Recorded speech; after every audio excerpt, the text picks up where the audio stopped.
Hello and welcome to episode 4 of the Knitter Next Door podcast. Say hi. Hi. Good boy. I'm just about to put this little one to bed and then I shall return and we will have a fun programme ahead of us, hopefully. Say bye. Bye. Hi there, welcome to episode 4 of the Knitter Next Door podcast. You're joining me, Angie B, or Angela, in a fairly sunny Mansfield, Nottinghamshire, which is centrally located in the UK. It's Thursday the 19th of July. Okay, so I live here with my husband Richard and my 2 sons, Ezra and Aidan. Ezra's going to turn 2 in September and Aidan will be 13 in a couple of weeks' time. Goodness, I don't know where that's gone. I have 2 cats, 2 naughty Bengals called Lily and Teddy. Don't know where they are at the moment actually, but they may well make an appearance, who knows. I also have a dog called Layla. She's a staffy that we adopted from a rescue shelter a few years ago now. I think we've had her about 7 years. But yeah, her name's Layla most of the time until we talk for her and put on silly voices, and then her name's Bernard, but there we go, we're just a bit weird like that. On social media, you can find me as Angie B _79 on Instagram or as Angie B 1979 on Ravelry. Yes, the 1979 does refer to the year of my birth. So yeah, I've got that coming up next year. That'll be fun. Anyway, moving swiftly on. I really wanted to say welcome back. Really, really warm welcome back to those of you who are watching for a second or the third, maybe even a 4th time, I don't know. It really does mean a lot to me that people have decided to subscribe and do take time out of their day to kind of come and have a look at what I've been doing. So yeah, welcome back. Thank you very, very much. And if it's your first time watching, a warm welcome. It's great to have you here and I hope you will enjoy what I've got to show you. Moving into finished objects, since the last time I saw you, I have finished my caramelized cowl. For anyone who's new to the podcast, this is a design by a lady called Laura Nelkin.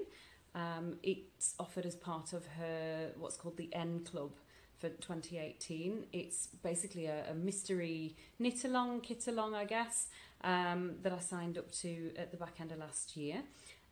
As part of the club, there are 3 different items that are released as kits. There was one January this year, and then this one came out a couple of months ago, I think, was it May or June? And then there'll be another one in September. The first one was a poncho, this is a cowl, and the final one we don't know yet. Basically what happens is you get the kit sent to you in the post about a week before the pattern release, and then Laura does a live release on Facebook. There's a little video and she shows you what it is that she's actually designed and what your kit's going to make. So get the kit in advance as a little teaser and then the pattern is released.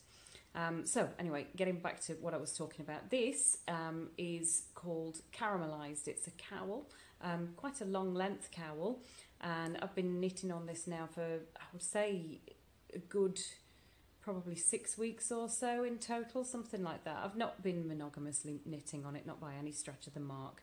I finished it probably about a week ago now, and it's all blocked and what have you. And here it is. I'm just going to hold it up to the camera. I've got it in quarters now, so I've just folded that up. You can see, look. Okay. The construction was such that it started, where did it start? It started here, and you knit in that direction and finished off with an I-cord bind off, and then lastly you picked up here. So it was a provisional cast on, which then had to be unzipped. I did show a video in episode 3 of how this was actually unzipped and the stitches then picked up. But yeah, since last week, basically what I've done is last episode, which is a fortnight ago now, since then what I've done is I've finished with this border, knitting this all the way around, and then I've blocked it, and yeah, that's my finished item. I think it's absolutely gorgeous. I really, really do. so pleased with it. It was really interesting to knit. Really interesting. There's so many different techniques in here, so many new things, certainly for me, to encounter. These sort of tucked stitches, this fisherman's rib, which I believe it's kind of a variant of brioche really. What you're doing is knitting into stitches below the active stitch and that sort of thing. It was only, I think, probably the second time I'd ever done sort of an I-cord bind off, and then unzipping that provisional cast on, which had been cast on over a crochet hook. That was really interesting as well. And then here, this is absolutely bonkers, this. So what I'm going to do is I'm just going to show you how this stretches out. Can you see there? Let's just let go of that and give you a better shot. These sections here, in between the sections of fisherman's rib, are really sort of open and lacy, and you construct those essentially by dropping stitches. So you put yarn overs in here, and then you knit a few rows of sort of stockinette, and then you drop stitches and just let them unravel all the way back to where the yarn over was. It's the first time you do it, really scary, because you're thinking, oh God, really? You want me to drop stitches and just let that unravel? But yeah, she's a genius, the lady that has designed this pattern. So Laura Nelkin, she's an absolute genius. She comes up with these things and these different ways of producing texture and just interest in the knit. And yeah, she'll never cease to astound me, really.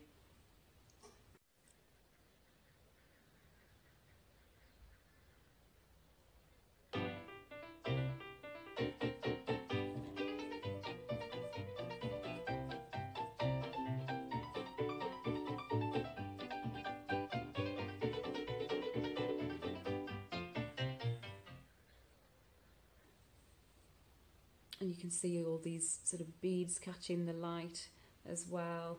The yarn that it's knit from is from a company called the Kettle Yarn Company. It's got a percentage of yak down in it, and merino and silk, I think. And yeah, so it's the yarn is called the bauble singles, prone to pilling. But basically, if you're knitting a garment that is going to be a low abrasion garment, so say something like a shawl or a cowl, it's absolutely perfect, because it's not going to be subject to lots and lots of wear. I mean, I'm sure you could knit other garments with it, but probably it wouldn't necessarily be the best material to use. This colourway is called Praline. I do believe that it was dyed specifically for this kit, so I don't know if it's something that you'll be able to actually get hold of or not. But yeah, Kettle Yarn Company, and the bauble singles I would highly recommend. I have said in previous episodes, this is very soft, and yes, it receives the Richie B, which is my husband, award for soft as baby kitten farts. So there we go, that's that. But yeah, this is my caramelized cowl, and I am extremely pleased with it. You know what, I think I might risk it. I might put it back on. So I have one more finished object since the last time I saw you, and that is a little knitted Christmas bauble. So I got it out of this book here by Arne and Carlos, and I've knitted it as part of the Christmas in July knit along, being run by Megan on Bad Wolf Girl Sits and Knits podcast. Basically, the idea of her cowl is just kind of to get a jump start on your Christmas knitting, really sort of low pressure and just to kind of have fun. I love this book, I really do. I've knitted one ball out of it before, at the end of last year, and my idea this year was that I was going to knit one every month, but I was saying last time I haven't knit any at all yet. So I did as I promised, and that is I cast on and I actually finished in the same day this little beauty here. And look at him!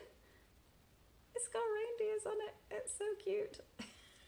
It's really sad, but I really like it. I've still got to finish the little tie to hang it onto the tree with. What I'll do is I'll just do like a little crochet chain, and then the other thing I need to do is just to sew up underneath. But it's literally just a case of threading through there and then pulling it tight. It's dead easy to finish these off. But yeah, there we go. So my little ball then is made from this Anchor Creative yarn. I want to say crochet cotton, but I don't think it is cotton, or at least certainly it's not just cotton, it's got other stuff in there. But yeah, that's what it is. Look, it's the Anchor Artiste. I've had it in stash for absolutely donkey's years. I don't think I even bought it. I think this is something that my mum gave me years and years and years ago. But it works up to like a 4-ply. So I mixed that in with this, which is Jamieson's of Shetland, their Spindrift. I don't know exactly what the shade is. I haven't got the ball band anymore, I don't know. But again, this is like a 4-ply weight, so fingering weight for people in the States. And yeah, it's just a really, really, really dark navy. I think certainly on my camera screen there, the light it is showing up true to colour. So yeah, that's the darker bit on my little ball. But yeah, it was so lovely to knit, really, really lovely, and it's quite satisfying as well to be able to cast something on and then knit it and cast it off the same day. If you've not tried one of these before, and certainly if you wanted to give colour work a go and just wanted to knit on something really, really small, I think, you know, this could be a really good little tiny sort of starter project. So yeah, it's been really, really lovely to knit on. I've really, really enjoyed it. I do think something satisfying about being able to start and finish a project in the same day.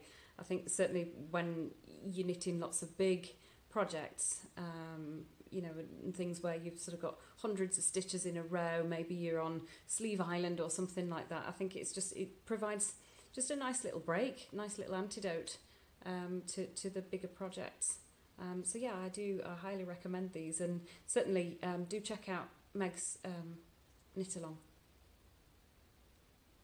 So since last time, I wanted to show you where I've got to on my Like a Cloud cardigan. That's living in this bag here, which was from Lovingly Lavender on Etsy, something that my mum got for me.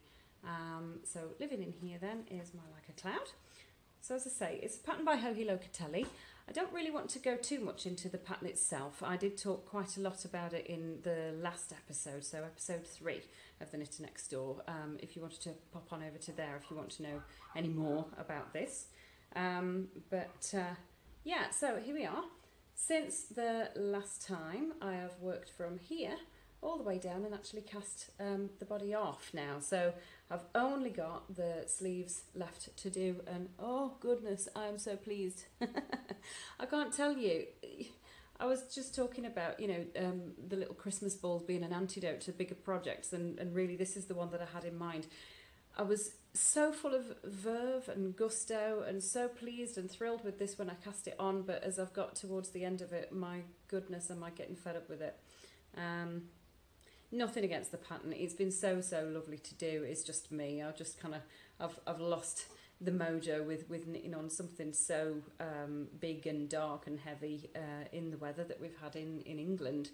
It's been a heat wave for the last sort of 3 weeks or so. We've seen, you know, really quite high temperatures for us anyway, and yeah, so it's just, I don't know, it's not been my favourite thing to work on through that time. Maybe I should have just put it down, but I don't know, I wanted to get it done. Yeah, anyway, there we go. So I'm really pleased. I'm really pleased to have cast off the body now.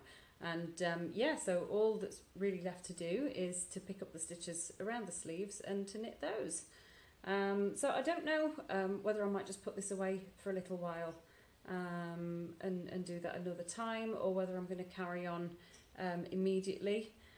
I'm kind of torn. I think my heart is saying, you know, oh, do something else, put it away, it's fine, you'll be fine, you'll pick it up another time. But my head is saying, if you put it away, chances are you'll never finish, and I really do want to finish it. So I think maybe I will have to just sort of carry on, keep ploughing on with this. But yeah, I'm very, very pleased with it. Very, very pleased with it. It's so soft. It's so nice. The texture is gorgeous. The yarn, for anyone that doesn't know, is Voolenvine's yarn. So that's Kristen. And yeah, it's 2 different yarns being held double. I've got them here.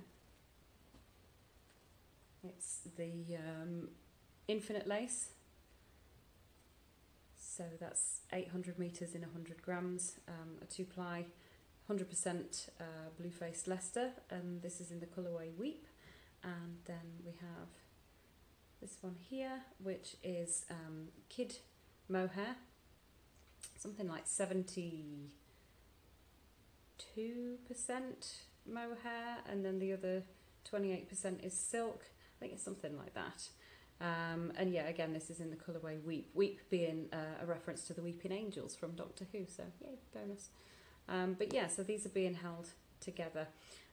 This was the first skein of yarn that I used, and that's done the entirety of the body, and that's what's left.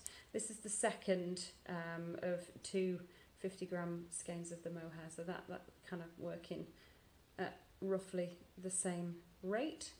And I have, thankfully, got what I think will be enough to make the sleeves. I have 1 more of those, and yeah, this will definitely be enough, but I think the mohair, I think that should stretch to 2 sleeves.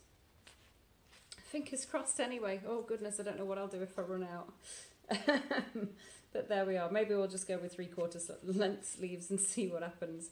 But yeah, I mentioned last time that I hadn't been alternating the skeins, and yeah, I think certainly you can possibly see a very slight difference from where I joined the second skein of the mohair in, but that would only be in this light, and it would only be to sort of the trained eye that knew to look for it. I think if you weren't looking, there's no way you'd see it.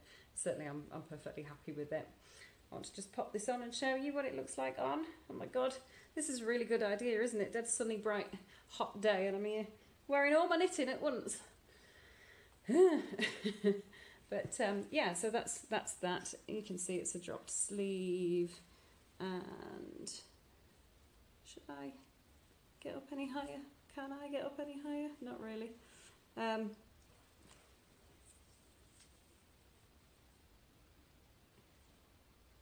Bend over to the side, you can see it a bit better. Okay, but yeah, there's 4 inches of ribbon. That was the longest knit of my life, I have to say. I'm not massively a fan of ribbon. What you had in the body, the texture of this, it was kind of like a couple of rows of ribbing, but then interspersed by a couple of rows of stockinette. So you had a knit and a purl row, and then back onto the ribbon, and then a knit and a purl row, which in and of itself, it broke up any tediousness. But then when you got to this bit here, of course you lost the knit and purl rows in between. It's ribbon. I mean, what do you want? You want to finish it off nicely. It's just, it is what it is. But yeah, I was getting a bit fed up with it by the time I'd finished, because you're knitting the whole thing in one go. You're knitting all the way around both front panels and the back in one round. So I'd got, I don't know, what we're looking at, probably 300 or so stitches on the needles per round. So yeah, it did seem to take forever, but yeah, I'm happy with it now. I'm very, very happy with it. And the length that you saw, how he does state in the pattern that when you block it, when you wash and block it, it grows. So it's going to be probably about 2 inches longer than it currently is as well. And these panels here will probably just fall a little bit further down the arm as well.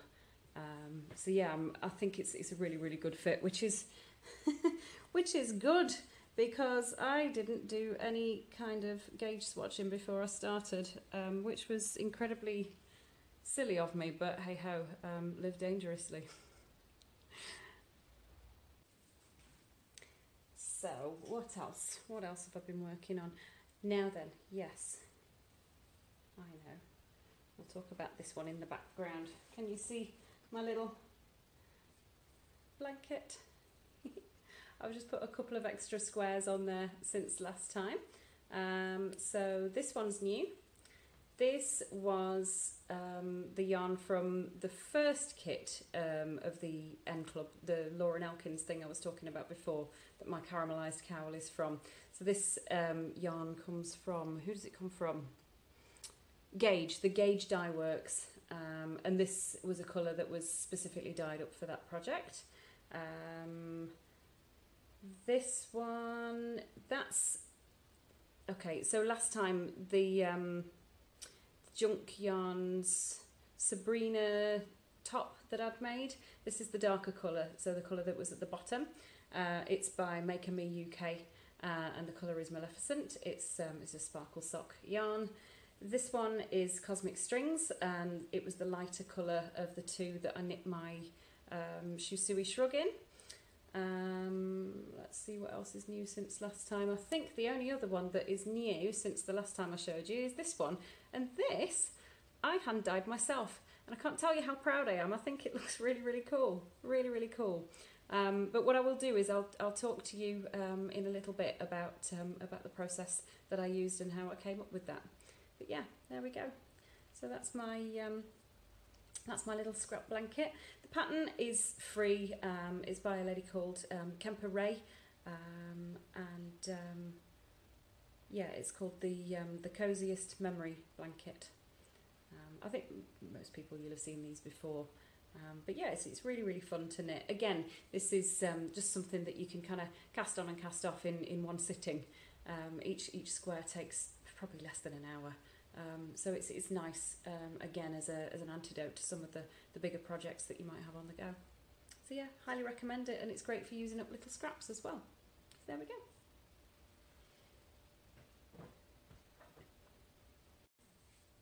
So I've got a couple of new little cast-ons. Again, in the last episode, I think I showed you I know I showed you the WestKnits Yarn Along shawl. What's it called? Okay, so it's living in my little Pixie Yarns pug bag, which I love. Look how cute he is. So it's living in here, and it's called the Meshy Twist. So there we are. That's what it's going to be. So this is a Yarn Along. It's Stephen and Penelope Yarn Along 2018 pattern. I was sent 3 beautiful skeins of Yushatita yarn. Very, very kind person commented on my video to tell me how to pronounce that. I was getting myself in a little bit of a fluster, not wanting to say it incorrectly and say something really rude. So Yushatita, emphasis on the T, apparently. This red one is called Striker Pose. The orange one is Crushing It, and the blue is called Beach Babe. I have a feeling that these colours have been dyed specifically for the Yarn Along, so I don't know if they would be available to purchase at the moment. But anyway, there we are. So last time what I'd done is I had done a very, very small start, and then I think I posted some footage of me ripping it all out. Because I really wasn't happy with the start that I'd made. It starts with essentially a garter tab, and what the pattern had you do was just to sort of cast on a few stitches, knit, knit, knit, knit, and then pick up the stitches, blah, blah, blah, blah, do a normal basic garter tab. But how I'd done it, how I'd picked those stitches up was really suboptimal, and I'd left myself with like a horrible ridge. And I didn't really know how to do it any different than the way that I had done it.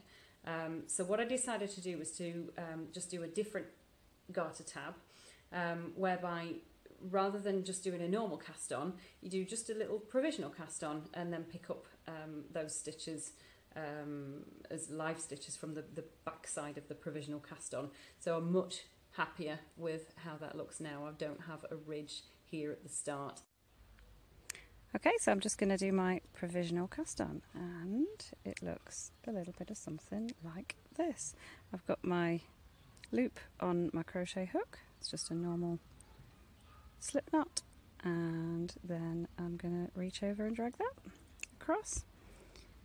Pop my yarn back behind the needle, and same again, just hook underneath the yarn and pull it through. Yarn goes to the back, hook underneath, pull it through, just using this finger to flip that yarn to the back, and then I can just reach underneath the yarn and again just catch it and pull it through.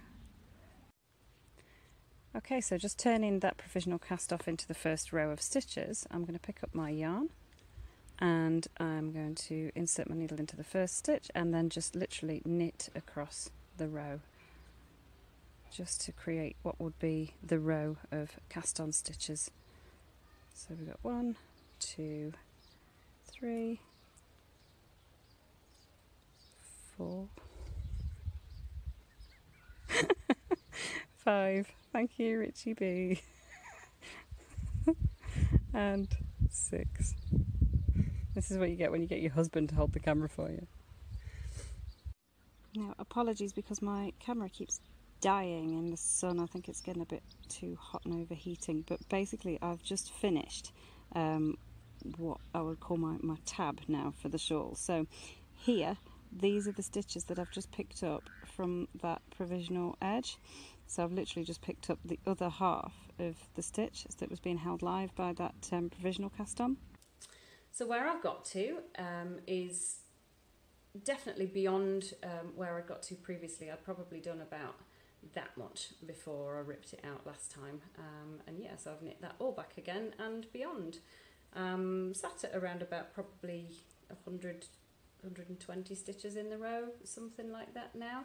It's the first time I've ever knit a WestKnits pattern, and it is lovely. It's really, really interesting to follow. I have to say, when I first saw it, I was a little bit dubious about whether or not I would enjoy it. I'm not one for knitting reams and reams of mesh, I have to say.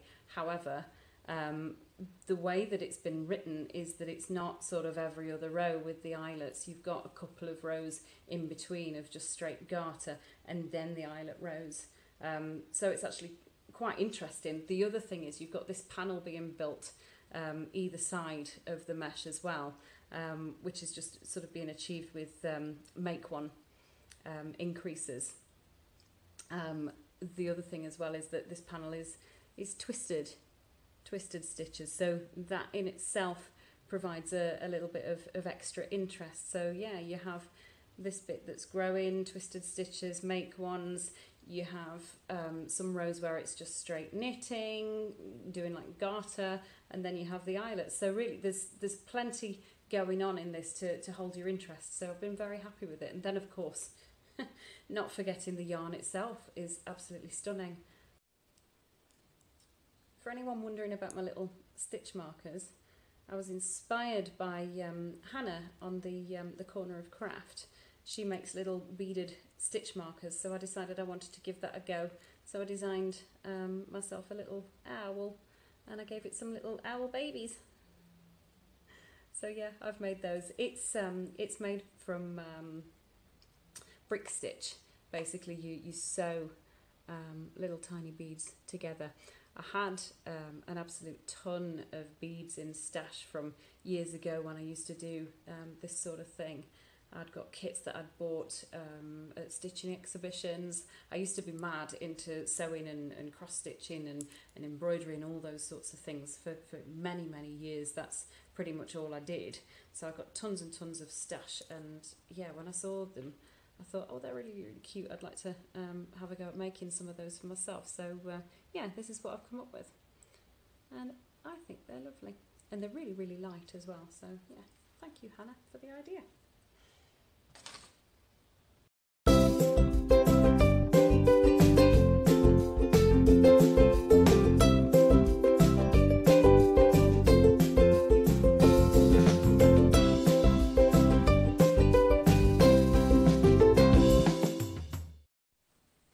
So there's one other cast on that I've made since last time, and that is the Deco Drape from WestKnits.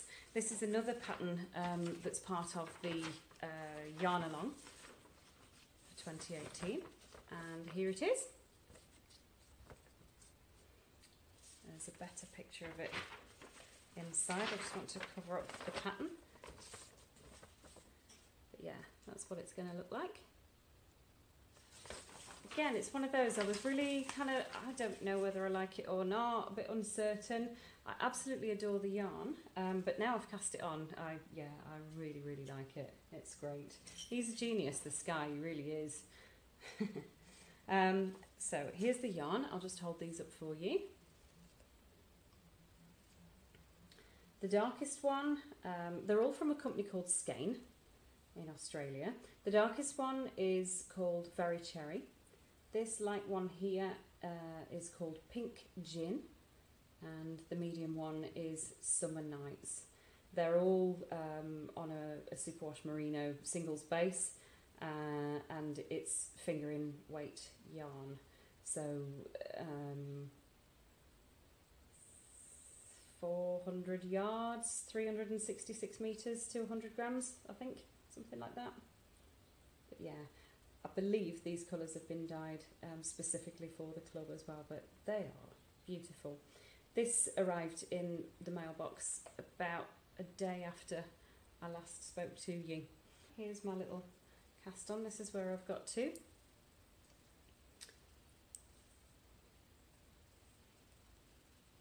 Again, we had a little garter tab at the beginning. But yeah, you start off with a little cable. For anyone who is sort of shying away from doing projects with cables in, there are only the 3 cables in this entire shawl, so please don't let that put you off. It's really, really not that difficult. Literally all you're doing is taking 4 stitches, holding them at the back of the work, knitting 2 stitches and then knitting those original 4, and you only have to do it 3 times. So yeah, please don't let that put you off. It's so, so beautiful. You're alternating between the darkest and the lightest colours in these garter panels.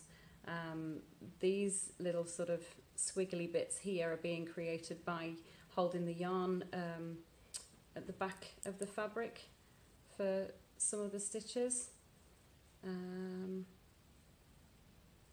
like this. I'm trying to just let them sit as floats. I don't know whether that's the right thing to do or not. I have seen a few examples of people knitting this on Instagram and on Ravelry, and it looks like they might be pulling those sections taut, because these bits here are really, really standing prominent, but I don't know. I'm trying to sort of sit somewhere in the middle.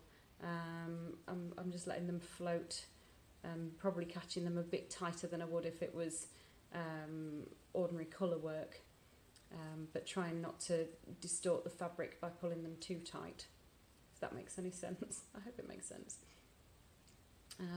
But yeah, so I've finished the first section altogether, and I've done, there are short rows in here.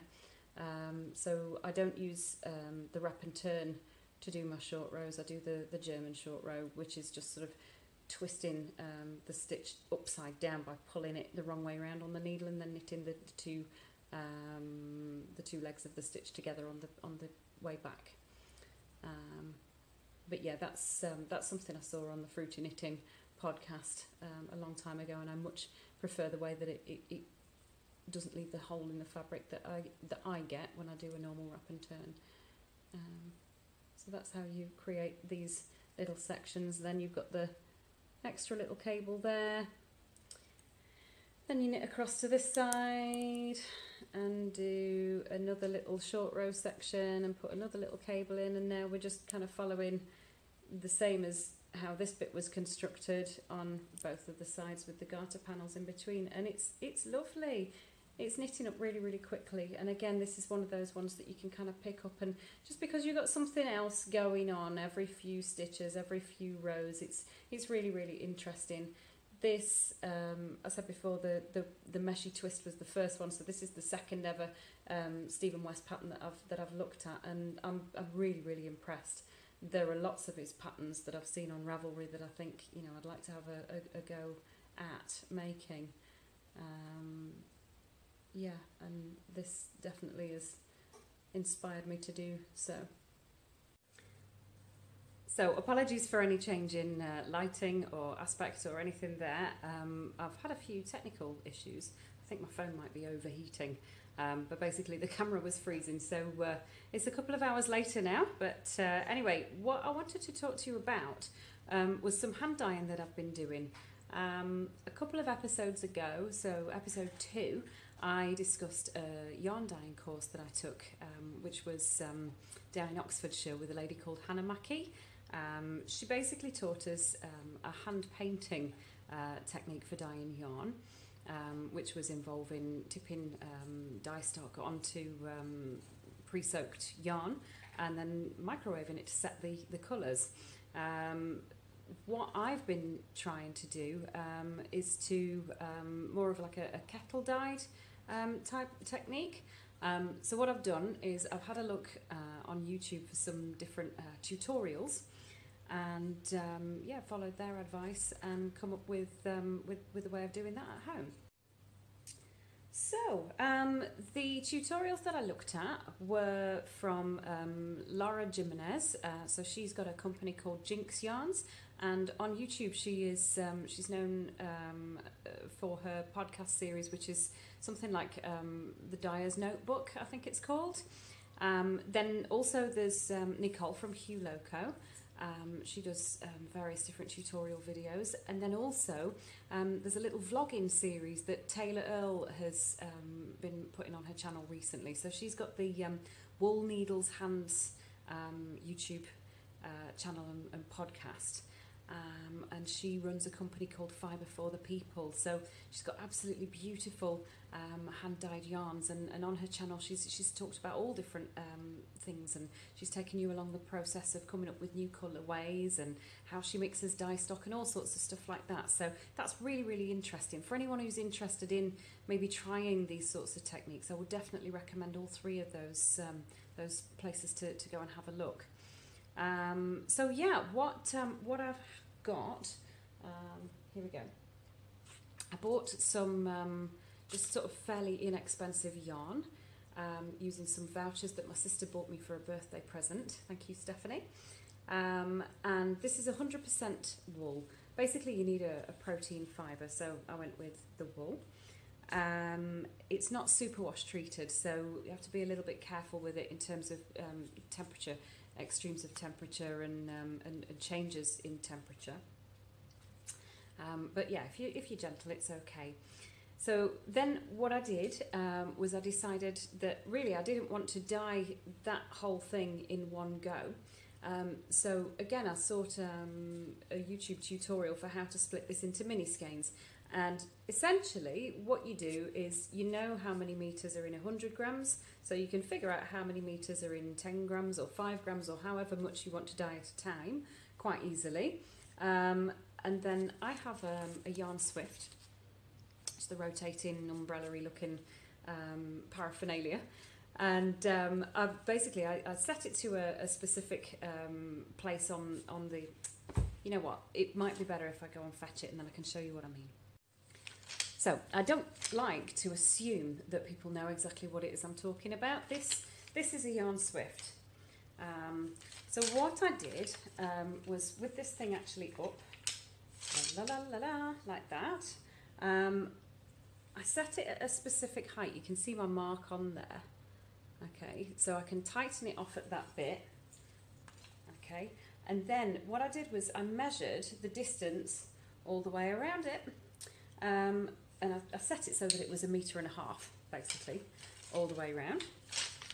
So then I was quite easily able to determine when I'd got the specific meterage on my skein to make the particular amount of grams that I wanted. So this is a 50 gram skein. I decided I wanted 10 5-gram skeins. So in this instance it was 16.67 revolutions that I needed. So I just did 17 turns, and that worked out at sort of just over 5 grams to the mini skein. It's really, really important, apparently, to tie the skeins properly to stop them from twisting up and tangling on each other. It's not something I've ever encountered, but I'm assured by all the various different sources that if you don't tie them properly, that they will very, very easily tangle. So I didn't want to find out what it's like to not do it. So what I did was I got some separate yarn, some cotton that I knew would be really easy to spot once you'd actually been dyeing, because the dye will only really properly bond itself to protein fibres. So I used cotton and tied it along several different places whilst it was still attached to the yarn swift. And yeah, that was that. So my process has been to just try different things and as many different things with as small amount of yarn as possible, whilst keeping as many notes as possible, just so that if there's something I particularly like, I know how I did it. This is sort of something that comes across really strongly in all the tutorials I've watched, is just, you know, if you want to be able to produce repeatable results, take notes, and lots of them. So I've taken as many notes along the way as possible, because it seems to me really kind of my science brain has taken over my crafty bit. But there we go.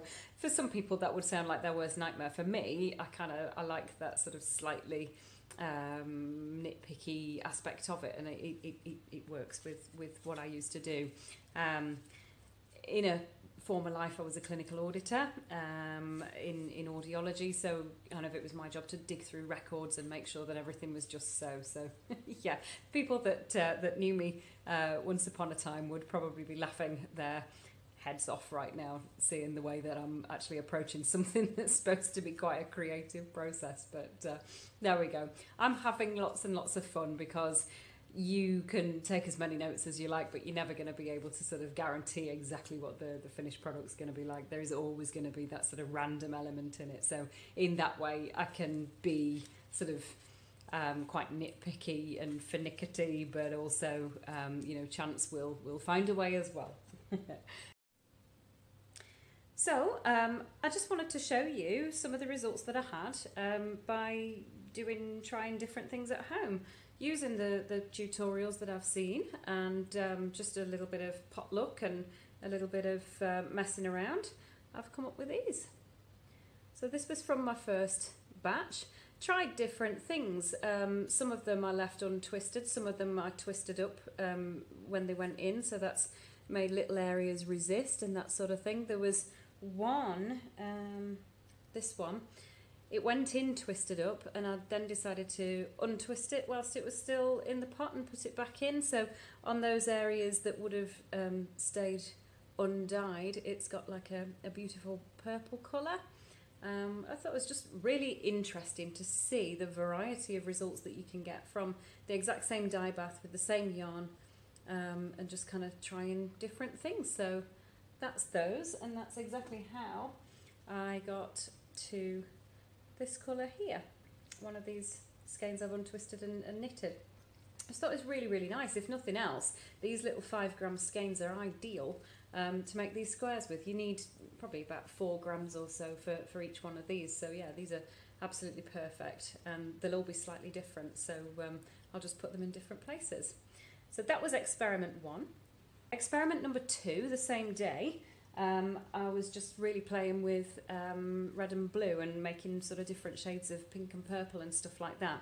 I only prepared one more dye bath, and what I did first of all was to add red to the water. I put my some were twisted, some were untwisted skeins into the water, let them soak up a little dye for a specific measured amount of time, and then I poured the blue dye on the top and just let them sit and do their thing, and this was the result. As the dye was beginning to exhaust, I then just put a couple of other skeins in. Again, one was not twisted and a couple were twisted up, just because I'd liked the resist effect that I got on those rainbow skeins. So these were twisted as they went into the dye, and this one was untwisted, so you can see the colour is more uniform on this one. But I love both the results. As the bath was almost fully exhausted, I then decided to try something else entirely, and I put some other skeins in there, just to get the very, very last of that sort of pinky purple out. And then I just speckled it with a little black dye. But yeah, I'm so happy that I've been able to come up with these. I'm really, really pleased. And I think for a first attempt, that they're all right.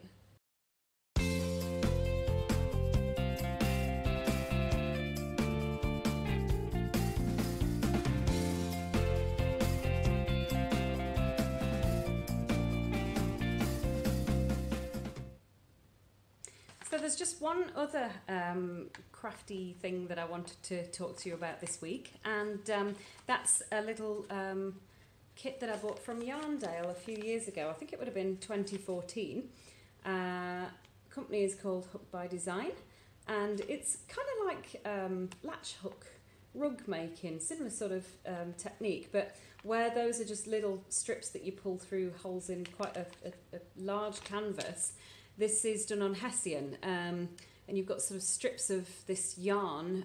It's really harsh, like a carpet yarn, but the strips are sort of a couple of feet long, and you just hold them at the back and just pull them through the holes in the Hessian, one hole at a time. The tool that you use, it's pretty much a crochet hook. And yeah, I just wanted to show you what I've done. So that's what it's going to be.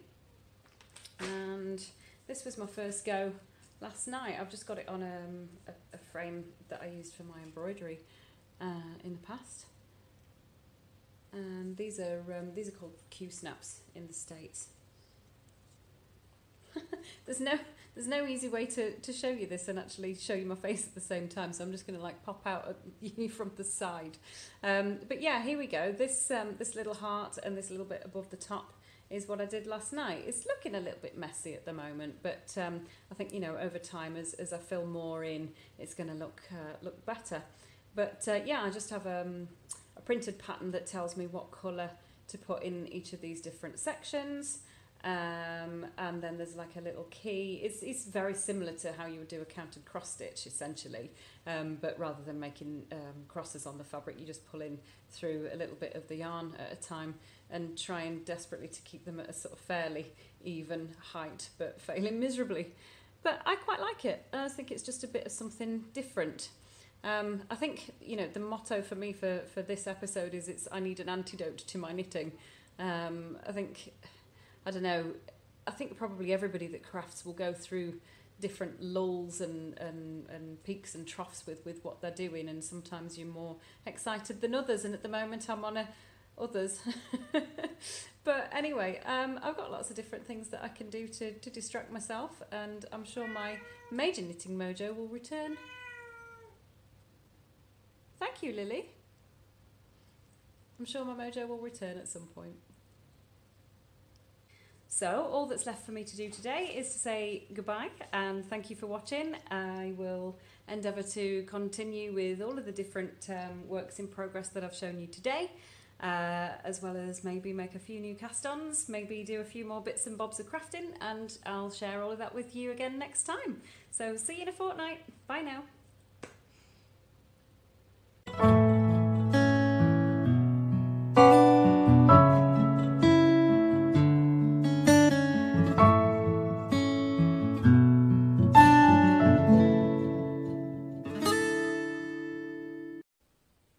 Hi, her. Hello there, welcome to, it's been really fun.